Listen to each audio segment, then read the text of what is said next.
Hello students, in this video we are going to discuss about some infectious diseases, their causes and what's their prevention. तो infectious disease आप जानते हैं जो कि communicated हो from one person to another person. इनके pathogens की बात करें तो बैक्टीरिया, फंजाई, प्रोटोजोअन्स कुछ भी हो सकते हैं. सो यहाँ पर एक चार्ट की हेल्प से अंडरस्टैंड करने की कोशिश करते हैं हम लोग कुछ इन्फेक्शियस डिजीज़ को.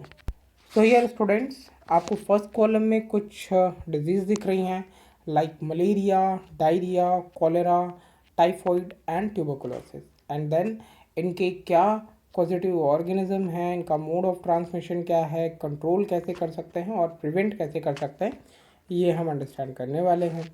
तो सबसे पहले बात करते हैं मलेरिया डिजीज़ की. मलेरिया का पॉजिटिव ऑर्गेनिज्म है प्लाज्मोडियम. पहले भी हम लोगों ने इसके बारे में पढ़ा कि प्लाज्मोडियम वाइवैक्स है, प्लाज्मोडियम फैल्सीपेरम है. तो ये अलग अलग स्पीसीज़ हैं जो मलेरिया डिजीज़ कॉज कर रही हैं ह्यूमंस में. देन इनका मोड ऑफ ट्रांसमिशन होता है बाइट ऑफ फीमेल एनाफिलीज. तो हम जानते हैं एनाफिलीज मॉस्किटो जो है उसकी बाइटनिंग से ही ह्यूमन इन्फेक्ट होता है.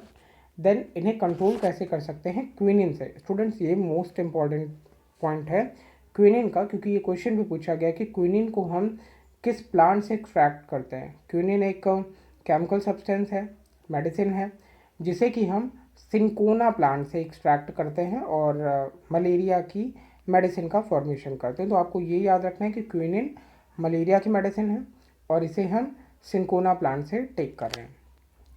देन उसके बाद हम इसे प्रिवेंट कैसे कर सकते हैं? So breaking contact between female anopheles and man and eliminating Anopheles.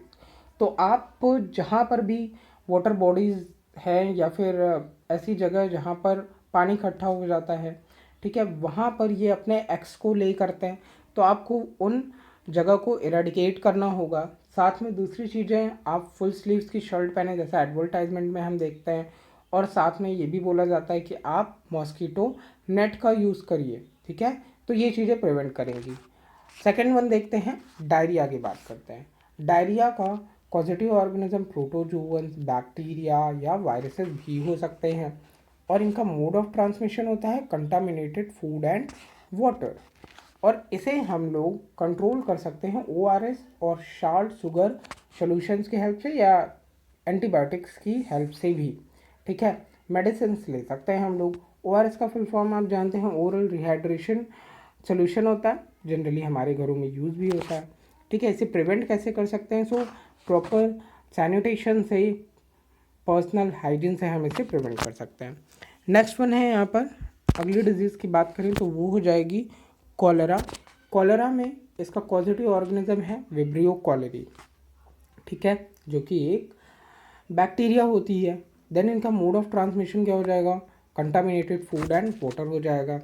Then इसे कैसे ठीक कर सकते हैं हम? So antibiotic, ORS, salt sugar solutions की हेल्प से हम इन्हें कंट्रोल कर सकते हैं. प्रिवेंशन करने के लिए आपको प्रॉपर सैनिटेशन करना होगा और वैक्सीनेशन. आप जानते हैं छोटे आपके इन्फेंट स्टेज में कह लीजिए या चाइल्डहुड स्टेज में ही बहुत सी वैक्सीन्स लगती हैं जो कि बैक्टीरियल डिजीज़ से भी रिलेटेड होती हैं. उसके बाद बात करते हैं हम लोग टाइफॉइड की. टाइफॉइड की बात करें तो ये हो रहा है सॉल्मोनेला टाइफी की वजह से. इसका जो मोड ऑफ ट्रांसमिशन है वो कंटामिनेटेड फूड एंड वाटर है. देन इसे कंट्रोल कर सकते हैं यूज़ ऑफ एंटीबायोटिक्स की हेल्प से. और अगर आप प्रॉपर सीवेज सिस्टम और यूजिंग कर रहे हैं आप क्लोरिनेटेड या फिर बॉइल्ड वाटर को, तो फिर आप इस डिज़ीज़ से खुद को प्रिवेंट रख सकते हैं. नेक्स्ट एंड लास्ट वन है यहाँ पर डिजीज़ जिसे हम बोल रहे हैं tuberculosis. Tuberculosis Mycobacterium tuberculosis organism से होता है. इसका मोड ऑफ ट्रांसमिशन क्या है?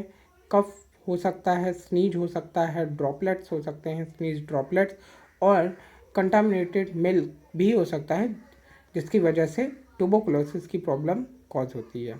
देन इसे कंट्रोल कर सकते हैं हम यूज़ ऑफ एंटीबायोटिक की हेल्प से. अब इसे प्रिवेंट कैसे कर सकते हैं? So awareness to maintain cleanliness in public places और साथ में BCG का जो वैक्सीन है वो यूज़ करना होगा, ठीक है. तो यहाँ पर हम लोगों ने मलेरिया, डायरिया, कॉलेरा, टाइफाइड और ट्यूबरकुलोसिस के बारे में पढ़ा. आपके लिए क्वेश्चन दे देता हूँ, आपको बताना है मुझे BCG का फुल फॉर्म क्या है, ठीक है. तो यहाँ पर हम लोग इन चीज़ों को भी समझ चुके हैं. Thank you students.